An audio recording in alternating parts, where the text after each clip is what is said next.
এটি হচ্ছে Vivo Y19 5G। লো বাজেটের মধ্যে ভিভোর একটি লেটেস্ট স্মার্টফোন। আর ফোনটিকে নিয়ে খুবই হাইপড বা আলোচনা হচ্ছে। তার কারণ হচ্ছে লো বাজেটে খুবই ভালো কিছু স্পেক্স আর ফিচার্স অফার করছে। অ্যাকচুয়ালিতে কী কী অফার করছে সেটি আমরা আজকে ভিডিওতে জানবো। So let's talk about this smartphone. শুরুতেই একটা কথা বলতে হবে, লো বাজেটের মধ্যে এটা one of the most beautiful looking smartphone. কারণ ফোনটির ডিজাইনটা এত বেশি সুন্দর বা বিউটিফুল। ফোনটির লুকসটি দেখে কোনোভাবে মনে হয় না এটা যে একটি লো বাজেট স্মার্টফোন। ফোনের লুকসটা দেখে মনে হয় যে খুবই এক্সপেন্সিভ একটি স্মার্টফোন। ফোনের লুকসটা এত বেশি নাইস। আবার বিশেষ করে ব্যাক প্যানে থাকছে গ্লসি বা গ্রেডিয়েন্ট কাইন্ড অফ ফিনিশ, যার কারণে ফোনের অ্যাস্থেটিকনেস আরও বেড়ে গিয়েছে। এখন ডিসপ্লেটাকে নিয়ে কথা বলা যাক। ডিসপ্লেটা হচ্ছে 6.7 ইঞ্চের IPS ডিসপ্লে উইথ 90 হার্জের রিফ্রেশ রেট। আচ্ছা, প্যানেলটা হচ্ছে HD+ বা 720p।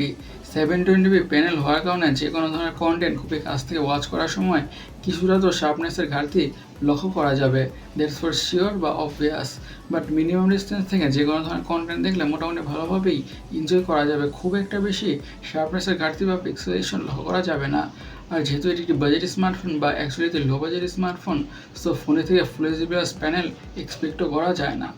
লো বাজেট হিসেবে ডিসপ্লেটা ঠিকঠাকই আছে।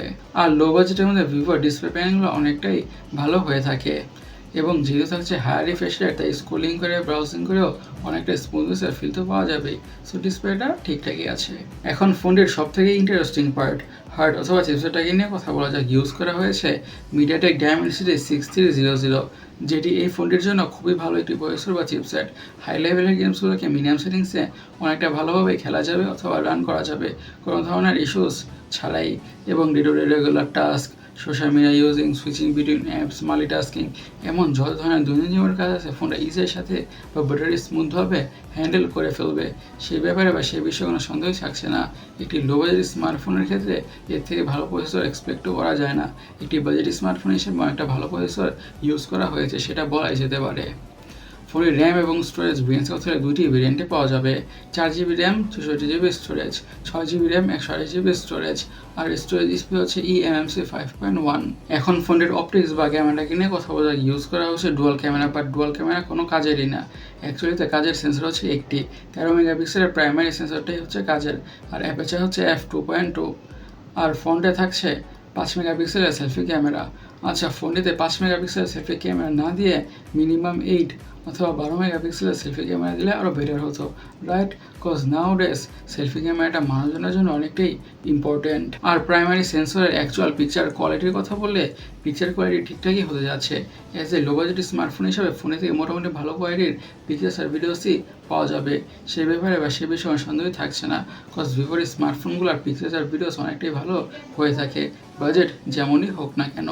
ফোনটির ব্যাটারির কথা বলে পুরো ফোনটাকে পাওয়ার করছে 5000 mAh ব্যাটারি উইথ 15 ওয়াটের ফাস্ট চার্জিংয়ের সাপোর্ট। এই 5000 mAh ব্যাটারি থেকে ফোনটাকে মিডিয়ামভাবে ইউজ করলে খুব ইজিলি 1.5 থেকে 2 দিনের ব্যাটারি তো পাওয়া যাবেই। আর সাথে প্রোভাইড করা 15 ওয়াটের চার্জার দিয়ে ফোনটা ঠিকঠাক দ্রুতভাবে ফুল চার্জ হয়ে যাবে।